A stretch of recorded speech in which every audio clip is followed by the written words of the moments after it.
In today's video, I'm going to teach you how to reply to a Zendesk ticket. This process is essential for providing timely and efficient responses to customer inquiries, and by the end of this guide, you'll feel confident in managing your tickets like a pro. To start, you'll want to go to your ticketing system. This is the central place where all your customer interactions are organized. You'll need to locate the tickets icon on your Zendesk dashboard, or navigate to a ticket from one of your views, such as My Open Tickets or Unassigned Tickets. These views act like different buckets to categorize your workload, helping you stay organized and efficient. Once you have your ticket open, direct your attention to the reply box located at the bottom of the ticket interface. This is where you'll enter your response or note. The reply box is versatile, offering two main options for responding. If you choose the public reply, your message will be sent directly to the requester via email. This is the standard way to communicate with customers.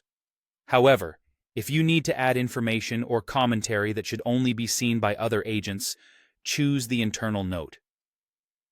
This feature is handy for team collaboration and keeping important notes on a ticket without notifying the customer. Now, it's time to craft your response. Zendesk offers rich text formatting, which allows you to use bold text, bullet points, or even insert links to enhance the clarity and professionalism of your message.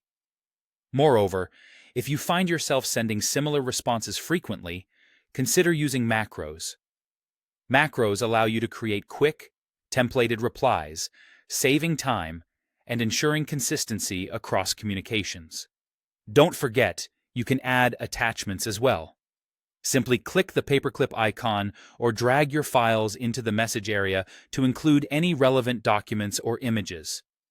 Before you send your reply, you may want to update the ticket's properties. You can change the ticket's status to reflect the next steps in the process, such as moving it from open to pending or solved. Other properties you can adjust include reassigning the ticket to a different agent or team, adding tags for better categorization, or altering the ticket's priority to ensure it's handled appropriately based on its urgency. Once your response is ready and the ticket properties have been set as needed, it's time to submit your reply. You'll notice there are several options. Submit as open if the issue is still being worked on. Submit as pending if you're awaiting a customer response or additional information. Or submit as solved if the inquiry has been fully addressed. And that's it. With these steps, you're all set to handle tickets effectively and ensure your customers receive the support they need.